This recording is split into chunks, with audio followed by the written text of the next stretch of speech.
Hello everyone, this is Pooja Rathod from EduGrown. So today we will begin with class 11 chapter 8 chemistry redox reactions. इसके पहले हम 4 chapters cover कर चुके हैं जो टर्म फर्स्ट के सिलेबस में आने वाले हैं और टर्म फर्स्ट के सिलेबस के 4 चैप्टर्स कवर कर चुके हैं। Chapter first, second, third and fourth. ये हमारा 5th नंबर का चैप्टर है, चैप्टर 8 redox reactions। रिडॉक्स का एक्चुअली मीनिंग क्या होता है? रिडॉक्स का मीनिंग होता है ऑक्सीडेशन एंड रिडक्शन। रिडॉक्स का मीनिंग होता है ऑक्सीडेशन और रिडक्शन, मतलब पावर का बढ़ना, एक्चुअल जो पावर्स होती हैं, एक्चुअल जो ऑक्सीडेशन नंबर होता है उसका बढ़ना, और रिडक्शन मतलब उसका कम होना। ओके, तो एक पर्टिकुलर डेफिनेशन होती है रिडॉक्स रिएक्शन की। Redox reactions are those reactions in which oxidation and reduction takes place simultaneous, मतलब ऑक्सीडेशन और रिडक्शन जो होगा वो साइमल्टेनियसली मतलब एक साथ होता है। एक तरफ ऑक्सीडेशन हो रहा है और एक तरफ रिडक्शन हो रहा है, तो बोलते हैं रिडॉक्स रिएक्शन। क्लासिकल व्यू देखें रिडॉक्स रिएक्शन का तो क्या होगा? ऑक्सीडेशन होता है addition of oxygen, electronegative element to a substance और रिमूवल ऑफ हाइड्रोजन और any electropositive element from a. ठीक है, यहाँ पे हम दो चीज़ों के बारे में पढ़ेंगे, एक होगा ऑक्सीडेशन, दूसरा होगा रिडक्शन। बार बार इस चैप्टर में ये दो चीज़ों का ही कंटिन्यू रिपीटेशन होता जाएगा। सबसे पहले हमें समझना ज़रूरी है कि इन दोनों में है क्या, ऑक्सीडेशन और रिडक्शन। ऑक्सीडेशन का मतलब होता है एडिशन ऑफ ऑक्सीजन, जब हम O2 को ऐड करें या फिर कोई इलेक्ट्रोनेगेटिव कंपाउंड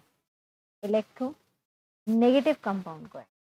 ठीक है, सिमिलरली अगर हम किसी हाइड्रोजन एलिमेंट को रिमूव करें, सेकेंड होता है किसी इलेक्ट्रोपॉजिटिव एलिमेंट को रिमूव। इन दोनों का अगर रिमूवल होगा तो वो ऑक्सीडेशन कहलाएगा। O2 का या इलेक्ट्रोनेगेटिव कंपाउंड का एडिशन होगा तो वो ऑक्सीडेशन। ठीक है, इज इट वेल अंडरस्टूड? इन्हीं चीजों का जब ऑपोजिट होगा, मतलब रिडक्शन में क्या होगा? O2 का रिमूवल और इलेक्ट्रोनेगेटिव एलिमेंट का भी रिमूवल। ठीक है, और H2 का ऐड होना और इलेक्ट्रोपॉजिटिव एलिमेंट का भी ऐड होना, ये दोनों चीजें कहलाती हैं रिडक्शन। ठीक है, now we will go to redox reactions in terms of electron transfer. Electron transfer के टर्म्स में क्या होती है redox reactions? Oxidation is defined as loss of electrons, ये नई डेफिनेशन मिल गई। इलेक्ट्रॉन ट्रांसफर के टर्म्स में अगर हम देखें तो जब इलेक्ट्रॉन्स का लॉस होता है तब ऑक्सीडेशन कहलाता है, और गेन ऑफ इलेक्ट्रॉन्स होता है तो वो रिडक्शन कहलाता है। ठीक है, इलेक्ट्रॉन्स का लॉस होगा मतलब ऑक्सीडेशन नंबर बढ़ जाएगा ऑटोमेटिकली, और गेन ऑफ इलेक्ट्रॉन्स होगा मतलब ऑक्सीडेशन नंबर कम हो जाएगा। ठीक है, तो this is in terms of electron transfer. Now I think it is well understood कि रिडॉक्स रिएक्शन क्या होते हैं। In oxidation reactions there is loss of electrons, increase in positive charge और डिक्रीज इन नेगेटिव चार्ज। ये तीन चीजें होती हैं, बार बार मैं रिपीट कर रही हूँ। ऑक्सीडेशन रिएक्शन में क्या क्या होगा? इलेक्ट्रॉन्स का लॉस, पॉजिटिव चार्ज का बढ़ना या फिर नेगेटिव चार्ज का कम होना, ये तीनों ही चीजें ऑक्सीडेशन रिएक्शन शो करेंगी या ऑक्सीडेशन शो करेंगी।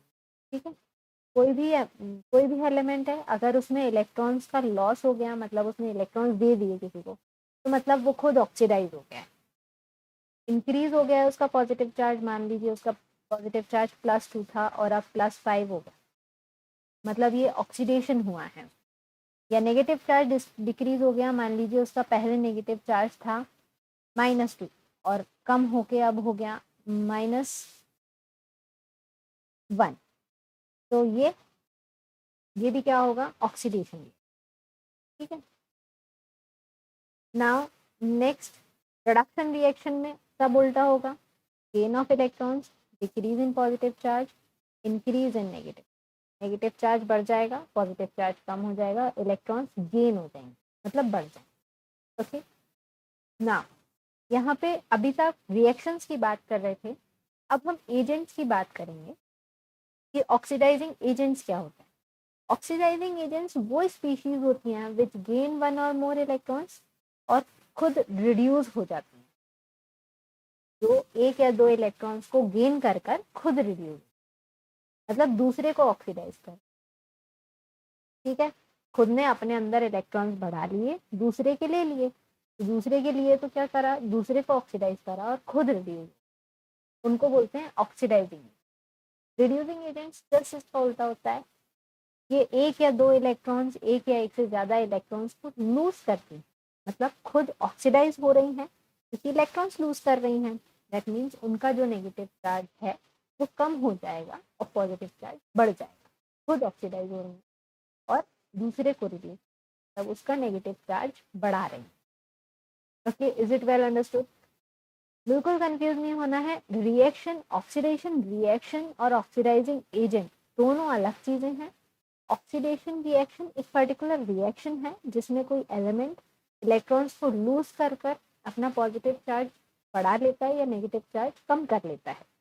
ऑक्सीडाइजिंग एजेंट वो है जो इस ऑक्सीडेशन रिएक्शन को करने में उसकी हेल्प करता है, जब खुद रिड्यूस हो रहा है ऑक्सीडेशन करने में उस एलिमेंट की हेल्प कर रहा है।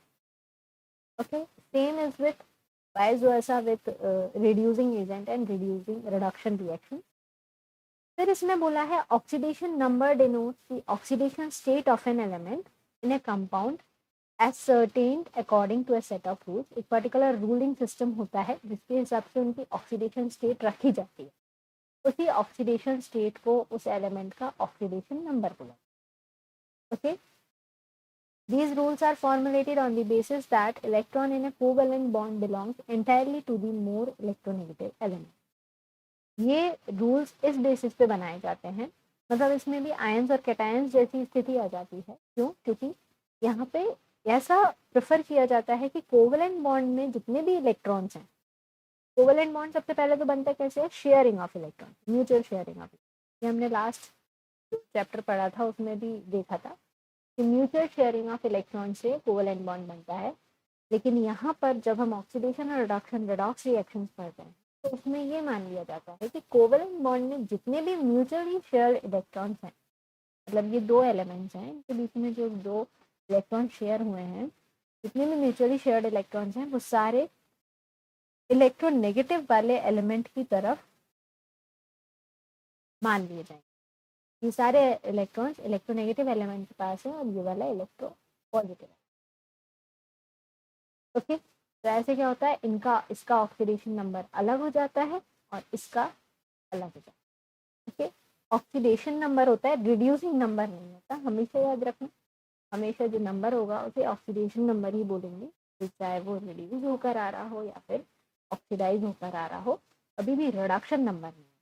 ठीक है, ओके, यहाँ पे एक छोटा सा डायग्राम, ये पिक्चर बना हुआ है जिसमें समझाया गया है कि ये रिड्यूसिंग एजेंट था, यहाँ पर एक, इसके पास इलेक्ट्रॉन्स थे,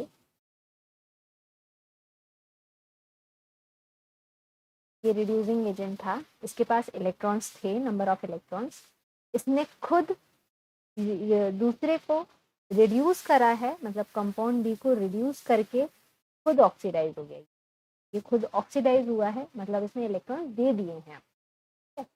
और ये ऑक्सीडाइजिंग एजेंट था तो इसने ए को रिड्यूस कर दिया, बट खुद सॉरी ए को ऑक्सीडाइज कर दिया और खुद रिड्यूस हो गया है, मतलब खुद ने दो इलेक्ट्रॉन्स ऐड कर लिए हैं, यहाँ पे दो इलेक्ट्रॉन्स लूज हो गए। यहाँ पे दो एलिमेंट्स थे, एक एलिमेंट था ऑक्सीडाइजिंग एजेंट, एक एलिमेंट था रिड्यूसिंग एजेंट, ये ऑक्सीडाइज हो गए और ऑक्सीडाइज हो गए ये, और ये खुद रिड्यूस हो गए,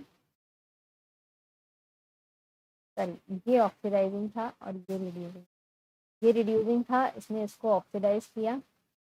ठीक है, ये रिड्यूसिंग था, इसने इसको रिड्यूस करा, और ये ऑक्सीडाइजिंग था, इसने इसको ऑक्सीडाइज किया। इस वाले में इसे ऑक्सीडाइज किया, ये ऑक्सीडाइज होकर ये बन जाएगा दिस वन, और ये वाला रिड्यूस होगा। है समझ में? मतलब इसके पास जो इलेक्ट्रॉन्स थे वो किसने इस वाले में, like this. Okay, now next is rules of assigning oxidation number to an. किसी एटम के पास ऑक्सीडेशन नंबर हम कैसे असाइन। फर्स्ट रूल होता है कि oxidation number of hydrogen is always +1। हमेशा याद रखना कि जब भी हम एक सेट ऑफ कंपाउंड देखेंगे या कोई सेट ऑफ मॉलिक्यूल देखेंगे, उसमें हमेशा हाइड्रोजन का जो ऑक्सीडेशन नंबर होता है वो हमेशा +1 होता है, accept in hydride it is -1। Hydrides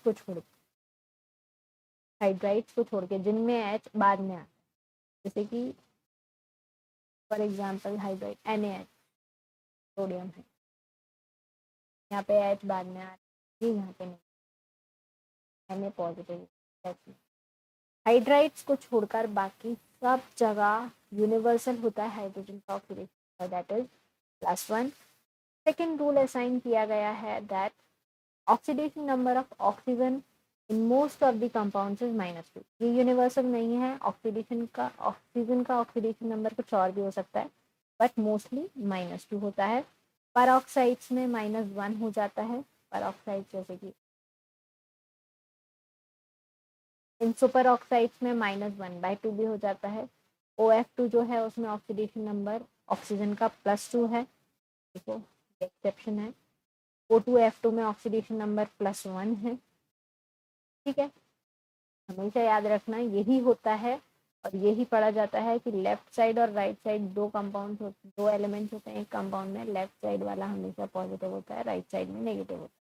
तो मान लीजिए आपके पास O2F2 है, हमें नहीं पता कि ऑक्सीजन का जो ऑक्सीडेशन नंबर है क्या है और MCQs आ जाते हैं, तो बस इतना हम अंदाज़ा लगा सकते हैं कि इस वाले कंपाउंड में ऑक्सीजन का जो ऑक्सीडेशन नंबर होगा वो पॉजिटिव होगा, ठीक है। क्लोरीन का नेगेटिव होगा क्योंकि ऑक्सीजन यहाँ पर लेफ्ट साइड, ठीक है। ये प्रेडिक्टेबल है, कितना होगा ये प्रेडिक्टेबल नहीं है, कितना भी हो सकता है, इट्स नॉट नेसेसरी कि कितना होगा, बट पॉजिटिव होगा। तो अगर ऑप्शंस में बाकी 2 ऑप्शन या 3 ऑप्शन नेगेटिव के हैं और एक ही ऑप्शन पॉजिटिव का है, तो तुक्का आपका इस तरह से सही हो सकता है, ओके। नाउ नेक्स्ट क्या रूल है, oxidation number of fluorine is -1 in all. Fluorine का हमेशा -1 होता है। For neutral molecule sum of oxidation number of all atoms is equal to 0। जो न्यूट्रल मॉलिक्यूल्स होते हैं, मतलब कुछ मॉलिक्यूल्स ऐसे होते हैं जैसे कि HCl, ये न्यूट्रल है, इस पे पूरे पे कोई चार्ज नहीं है, होल मॉलिक्यूल पे कोई चार्ज नहीं है, मतलब इसके एटम्स का ऑक्सीडेशन नंबर का सम 0 होना चाहिए। मान लीजिए इसका हमें पता नहीं है H का और Cl का पता है -1, तो जब मैं इन्हें ऐड करूँगी x + -1 = 0, तो मुझे यहाँ से x की वैल्यू मिल जाएगी, x की वैल्यू आ जाएगी +1। तो फिर इस तरह हम पता लगा सकते हैं। तो न्यूट्रल एटम के सारे एलिमेंट्स के ऑक्सीडेशन नंबर का सम हमेशा 0 होता है, okay. Next is in the free और elementary state oxidation number of an atom is always 0। Free state या एलिमेंट्री स्टेट जो होगा, जो पीरियोडिक टेबल में जिस तरह पाए जाते हैं एलिमेंट्स, उस टाइम पे उनका ऑक्सीडेशन नंबर हमेशा 0 होता है। This is irrespective of its allotropic form. Allotropic form को छोड़कर, मतलब एलोट्रॉप्स के फॉर्म में अगर पाए जा रहे हैं तो उनका ऑक्सीडेशन नंबर बदल सकता है, क्योंकि कितने क्या एलोट्रॉप्स एक पर्टिकुलर मॉलिक्यूल में हमें नहीं पता। मतलब कार्बन के एक मॉलिक्यूल में C13 भी हो सकते हैं, C14 भी हो सकते हैं, C12 भी हो सकते हैं, वी डोंट नो कि कौन सा वाला कितना है, ठीक है। लेकिन इसका न्यूट्रल 0 रहेगा oxidation number. Next, for ions composed of only one atom, oxidation number is equal to charge on ion. Ion वो आयन्स जिसमें सिर्फ एक ही एटम है, उनका ऑक्सीडेशन नंबर इक्वल होता है charge on the ion. Ion के ऊपर जो चार्ज होगा +1 -1 +2 -2, वही उसका oxidation. algebraic sum of the oxidation number of all the atoms in a compound must be 0।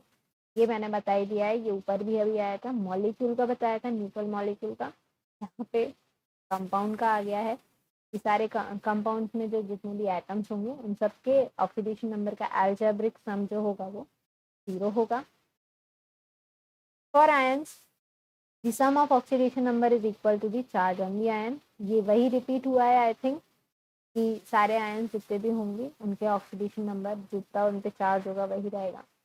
In a polyatomic ion, the algebraic sum of all the oxidation numbers of atoms of the ion must be equal to the charge on the ion.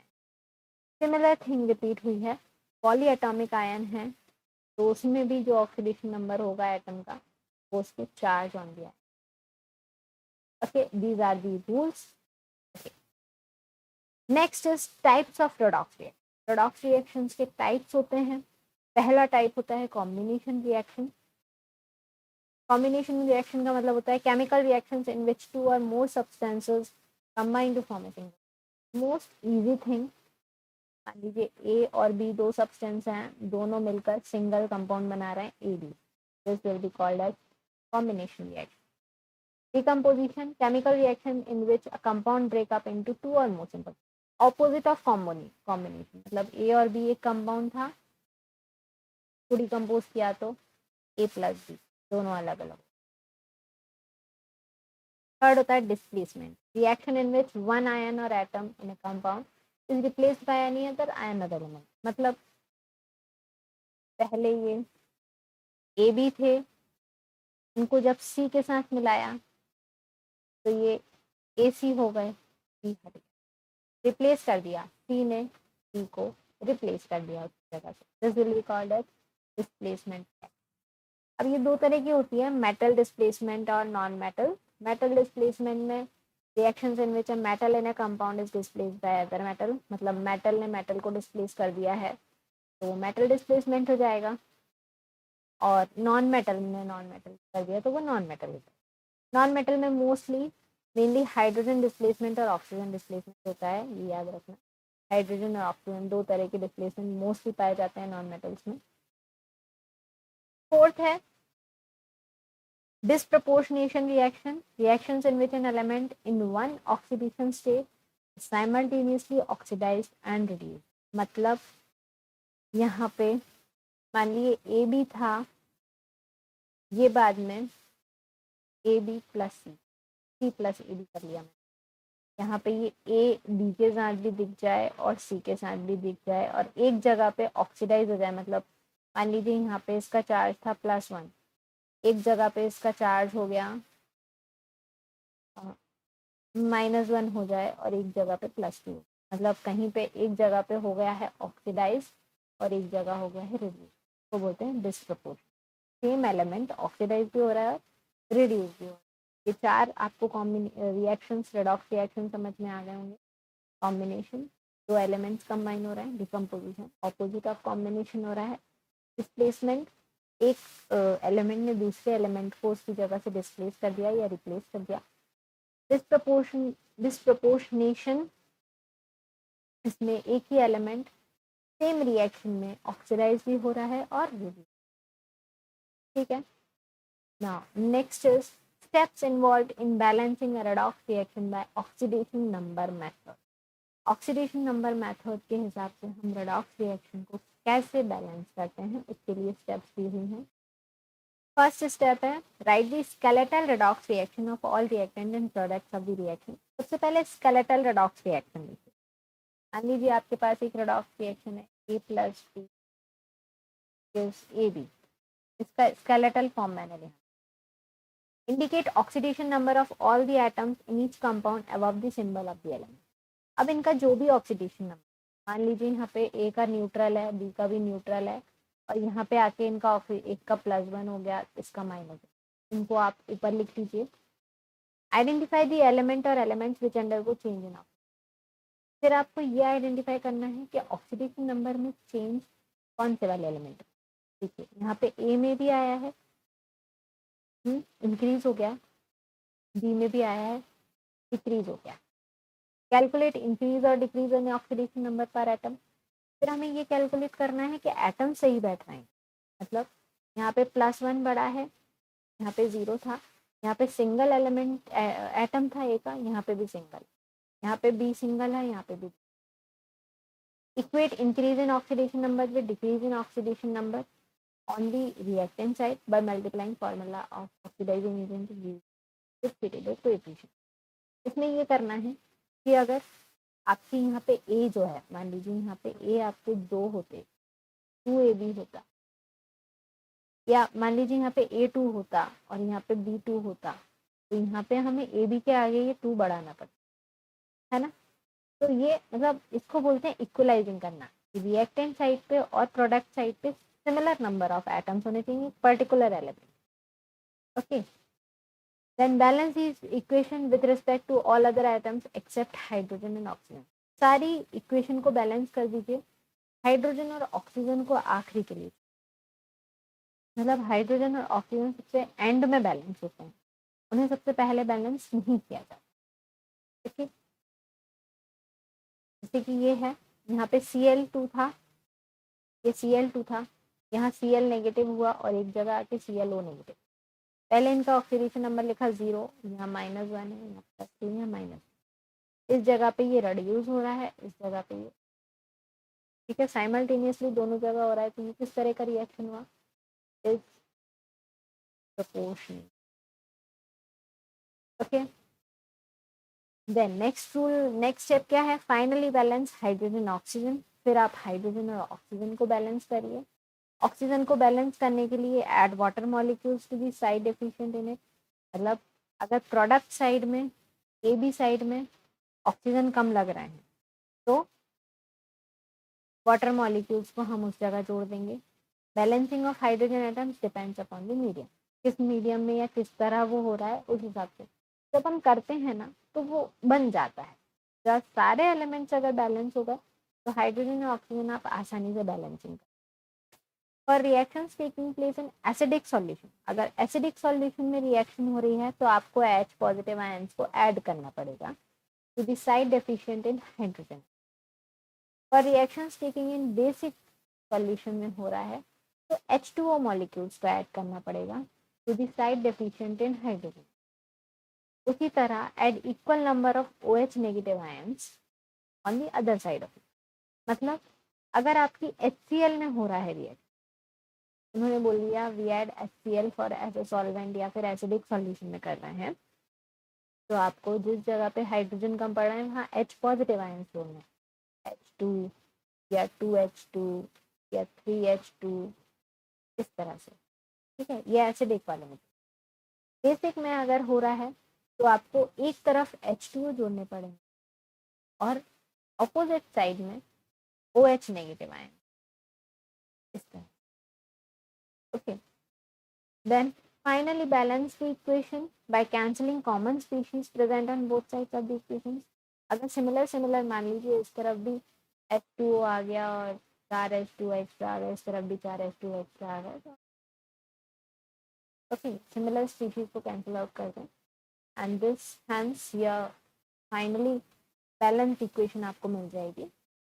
Next steps भी हैं, next steps involve in balancing redox by ion electron method. Ion electron method से कैसे करते हैं, half reaction method होता है ये, मतलब जहाँ ऑक्सीडेशन हो रहा है उसको अलग हम बैलेंस कर लेंगे इलेक्ट्रॉन ट्रांसफर से, और जहाँ रिडक्शन हो रहा है उसको अलग बैलेंस कर लेंगे। तो ये कैसे होता है, find the elements whose oxidation numbers are change. सबसे पहले ऑक्सीडेशन नंबर किनमें बदल रहा है उन्हें आइडेंटिफाई कीजिए। Identify the substance that acts as oxidising और रिड्यूसिंग एजेंट। फिर ऑक्सीडाइज कौन कर रहा है और रिड्यूस कौन कर रहा है, उन दोनों को आइडेंटिफाई कीजिए। Separate complete equation into oxidation half reduction and reaction and reduction half. ये मैंने कहा ना, ऑक्सीडेशन जिस तरफ हो रहा है, जिसमें हो रहा है उसको पूरा सेपरेट कर लीजिए और रिडक्शन जिस तरफ हो रहा है उसको पूरा सेपरेट। क्या भी हुआ था, Cl2 था वो हो रहा था हमारा Cl नेगेटिव और ClO नेगेटिव, यही हो रहा था ना। तो यहाँ मैंने अलग अलग क्या करा, Cl2 से Cl नेगेटिव बन रहा है, Cl2 से ही ClO नेगेटिव, ऑक्सीडेशन अलग कर ली, रिडक्शन अलग। ना इन्हें आधी आधी बैलेंस कर, कैसे, balance all atoms other than hydrogen. Hydrogen और ऑक्सीजन छोड़ के बाकी सबको बैलेंस कर लो। यहाँ 2 क्लोरीन है, यहाँ पे 2 क्लोरीन कर लो, यहाँ 2 क्लोरीन है, यहाँ पे भी। Now calculate oxidation number on both sides of equation. Oxidation number calculate करो, यहाँ पे -1 एक पे था, 2 Cl हो गए तो -2 हो जाएगा। यहाँ पे भी यहाँ पे 0 था, यहाँ पे 2 Cl हो गए तो +2 हो जाएगा। Add electrons to whichever side is necessary to make up the difference. यहाँ पे -2 कैसे हुआ, Cl2 से -2 कैसे हुआ, कैसे हुआ, क्योंकि इसमें 2 इलेक्ट्रॉन्स, यहाँ पे आ जाएगा 2 electrons added like this. Similarly यहाँ नीचे वाले में कैसे हुआ, यहाँ पे 2 इलेक्ट्रॉन्स रिमूव किए, Cl2 will give 2 ClO negative by removing 2। इस तरह से ये होती है ऑक्सीडेशन रिडक्शन हाफ, ये होती है ऑक्सीडेशन, ठीक है। Balance half equation so that sides get the same charge. Add water molecule to complete balancing, balancing complete करने के लिए पानी जोड़ दो, यहाँ पे ऑक्सीजन है तो हमें ऑब्वियसली बात है पानी जोड़ना पड़ेगा। एड 2 बैलेंस इक्वेशन, दोनों बैलेंस इक्वेशंस को एड अप कर देंगे, यहाँ Cl2 दोनों तरफ आ रहा है तो ये 4 Cl2 हो जाएंगे, और इस तरफ 2 Cl प्लस 2 ClO इस तरह। Okay, so this is how we get a redox reaction by ion electron. Now move to applications of redox reactions. Redox reaction सबसे ज़्यादा redox titrations में काम आती हैं।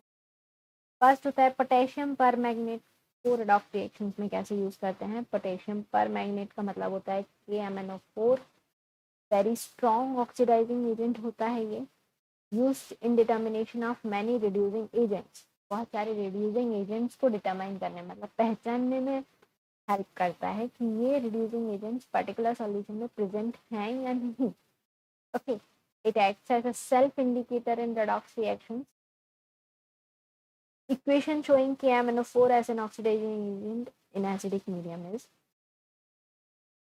KMnO4 ऑक्सीडाइजिंग एजेंट की तरह कैसे बिहेव करता है एसिडिक मीडियम में, उसकी इक्वेशन दी हुई है।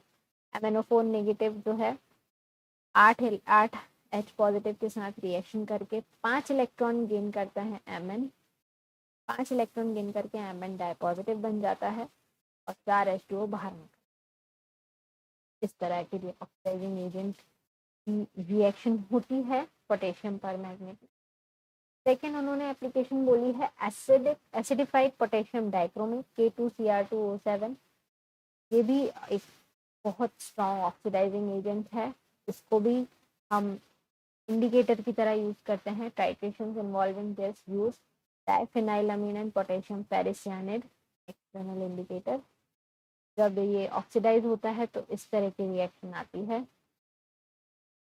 देन आयोडीन, ये भी रेडॉक्स रिएक्शंस में काम में आता है। I2 जो है माइल्ड ऑक्सीडाइजिंग एजेंट है, स्ट्रॉन्ग नहीं है, और इसका इस तरह से खुद जो है वो रिड्यूस होता है, दूसरे को ऑक्सीडाइज करता है, I2 2I नेगेटिव में चेंज हो जाता है, ठीक है। तो सबसे स्ट्रॉन्ग होता है पोटेशियम पर मैग्नेट, देन थोड़ा सा कम होता है पोटेशियम डाइक्रोमेट, और माइल्ड होता है iodine. Next is electrochemical cell. Electrochemical cell क्या है, ये एक पर्टिकुलर डिवाइस है जो कन्वर्ट करता है केमिकल एनर्जी को इनटू इलेक्ट्रिकल एनर्जी। मतलब केमिकली एसिडिक चीज़ें भर के या बेसिक चीज़ें भर के इस पर्टिकुलर 2 पर्टिकुलर बीकर्स में जब हम उनके द्वारा इलेक्ट्रॉन ट्रांसफर की मदद से करंट फ्लो या करंट प्रोड्यूस करते हैं, इसको कहते हैं केमिकल एनर्जी से इलेक्ट्रिकल एनर्जी में चेंज करना। And this is done by the electrochemical cell. इन्हें 2 नामों से भी जाना जाता है, गैल्वेनिक और वोल्टाइक से।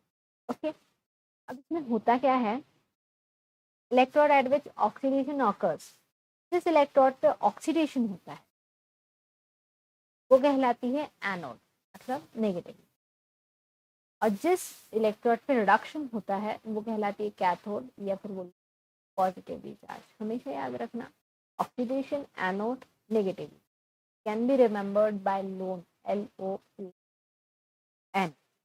Okay, L for mostly left side में होती है, राइट में हो जाती है जब डिस्चार्ज हो जाता है सेल को। O for oxidation, then A for anode and N for negative. Okay, तो ये चारों टर्म्स याद रखोगे तो आपको ऑपोजिट जो होगा इसका वो याद हो जाएगा। एल का लेफ्ट का ऑपोजिट आर राइट, ओ का ऑपोजिट अगेन आर रिडक्शन, ए का ऑपोजिट कैथोड सी और एन का ऑपोजिट पॉजिटिव। ये याद नहीं रह पाएगा बट लोन याद, तो remember it by this. In an electrochemical cell जो इलेक्ट्रॉन्स का ट्रांसफर होता है वो होता है एनोड से कैथोड की तरफ। This you have to remember कि नेगेटिवली चार्ज जो पहले से है उससे पॉजिटिवली चार्ज की तरफ इलेक्ट्रॉन्स है, जहाँ कमी होगी उसी तरफ जाएंगे ना, from higher potential to lower potential. और इलेक्ट्रोकेमिकल सेल में जो करंट फ्लो होता है वो कैथोड से एनोड जाता है, ऑपोजिट डायरेक्शन में होता है हमेशा करंट फ्लो। करंट फ्लो हमेशा इलेक्ट्रॉन के ऑपोजिट डायरेक्शन, ठीक है। This you have to remember in particular. यहाँ पे एक इलेक्ट्रोकेमिकल सेल दिया हुआ है, ये हो रहा है इलेक्ट्रॉन ट्रांसफर एनोड से कैथोड की तरफ, ठीक है। ये सॉल्ट ब्रिज है, सॉल्ट ब्रिज बीच में चाहिए पड़ता है ताकि आयंस मेंटेन रहें particularly. Okay, now in the electrochemical cell electrical circuit is completed with a salt bridge। electrical circuit को complete करने का काम करता है salt bridge। also maintains electrical neutrality of the two। Neutrality maintain रखता है, मतलब दो इलेक्ट्रॉन जब इस तरफ जा रहे हैं तो यहाँ भी कुछ होना चाहिए तो उन इलेक्ट्रॉन्स के मूव होने के कारण इसे संभाल के रखें, तो ये न्यूट्रलिटी मेंटेन करता है। सॉल्ट ब्रिज है यू शेप्ड ट्यूब होता है, सॉल्यूशन ऑफ इनर्ट इलेक्ट्रोलाइट होते हैं जैसे कि NaCl sodium sulphate. It will not interfere in redox reaction में कोई इंटरफेरेंस नहीं रहता है इनका। Ions are set in a gel और अगर एक तरह की ग्रास है so that only ions flow when inverted। Okay, now here are some points about this।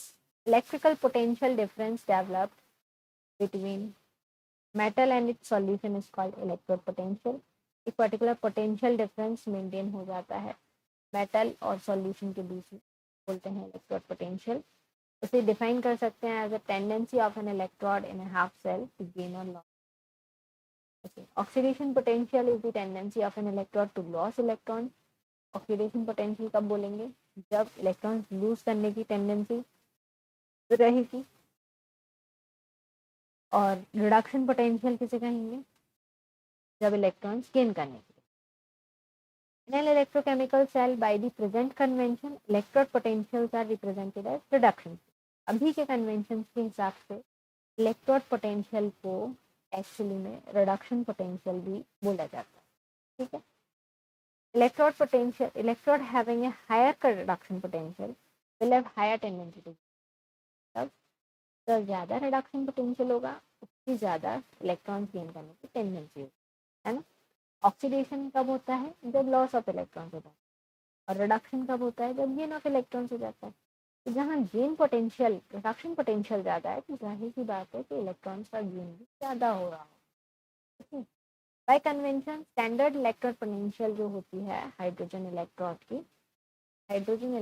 की स्टैंडर्ड इलेक्ट्रोड पोटेंशियल जो है वो कांस्टेंट रहती है, that is 0.04। Okay, is it well understood. और भी एक्स्ट्रा पॉइंट्स हैं। A redox couple is defined as having together oxidized and reduced forms of a substance taking part in an oxidation or reduction half reaction। redox couple उसको बोलते हैं में oxidised और reduced दोनों forms present हो, oxidation की या reduction की हाफ रिएक्शन जो पार्ट ले रहे हैं, क्या उनकी एक पर्टिकुलर ऑक्सीडाइज्ड और रिड्यूस्ड फॉर्म्स एक ही रिएक्शन में प्रेजेंट, जैसे redox couple। The difference between electrode potentials of the two electrodes, दो इलेक्ट्रोड के बीच के इलेक्ट्रोड पोटेंशियल का जो डिफरेंस होता है constituting electrochemical cell जो बोलते हैं EMF इलेक्ट्रोमोटिव फोर्स, मतलब electrode potential of cathode, electrode potential minus कर देंगे EMF निकल आएगा। नेगेटिव इलेक्ट्रोड पोटेंशियल को E नेगेटिव से, ठीक है। अगर नेगेटिव है वो मतलब रिड्यूसिंग एजेंट बहुत अच्छा है, H पॉजिटिव H2 कपल से अच्छा रिड्यूसिंग, अगर इलेक्ट्रोड पोटेंशियल ज़्यादा नेगेटिव, अगर इलेक्ट्रोड पोटेंशियल पॉजिटिव है तो reducing agent weaker reducing agent है as compare hydrogen. Okay, is it well understood? Now next is okay. So I think it is well understood all the topics of this chapter peroxide. मैंने पूरी कोशिश की कि आपको हर एक topic slightly clear हो जाए और एक आपका क्विक रिवीजन हो जाए इस द्वारा. जो भी बैलेंस करने के स्टेप्स हैं वो मैंने अलग से इसमें सिग्निफाई किए दैट यू कैन अंडरस्टैंड किस तरह से बैलेंस करनी है इक्वेशंस को. तो जल्दी ही हमारा एमसीक्यूज चैप्टर के एमसीक्यूज भी मैं जल्दी ही बनाऊंगी so that you can practise them too, क्योंकि इस चैप्टर से मोस्टली थ्योरी क्वेश्चंस कम आ सकते हैं.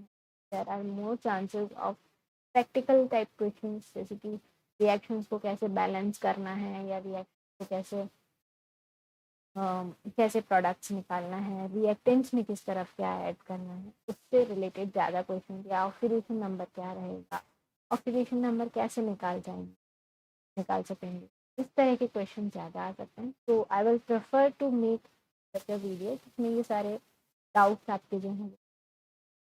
Okay, thank you.